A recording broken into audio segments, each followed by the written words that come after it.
Kembali lagi dengan kami pabrik kerupuk Kemplang Cat Limewa super lemak-lemak. Ini adalah proses pembuatan kerupuk sanggul. Setelah diulen, lalu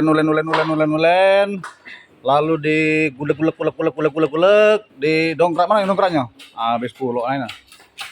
Ini adalah proses dongkraknya pembuatan kerupuk Kemplang Cat Limewa. Nah, setelah dicetak-cetak hasilnya seperti ini, kita kukus di sana menggunakan tenaga uap super canggih. Nah, bos.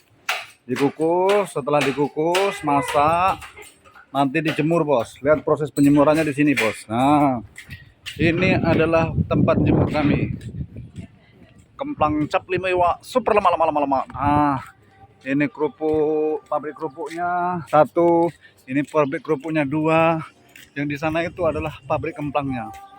Ini proses penjemuran.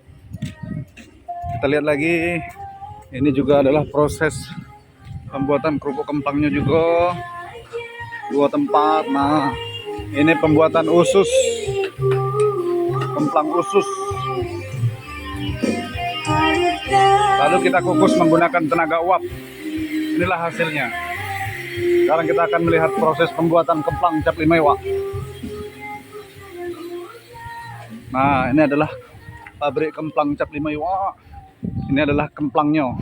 Di sana adalah kerupuknya, di sini adalah kemplangnya. Ini mini super. Jangan tidak percaya, bos. Kamu kalau nyari ke tempat kami ini murah tuh karena apa? Barang kami itulah yang kami jual. Bukan barang wong. Nah, bos.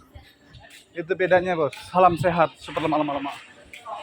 Ini adalah proses pembuatan kemplangnya. Nah, menggunakan cap 2 kelinci. Sudah ada halal. Nah, ini adalah proses pembuatan kancing super. Mini super. Nah, ini, bos. Lalu di sini adalah proses penggorengan. Sebelum digoreng kita salih sepanjang 1 hari, bos. Nah, bos. Salam sehat, salam sukses untuk kita semua.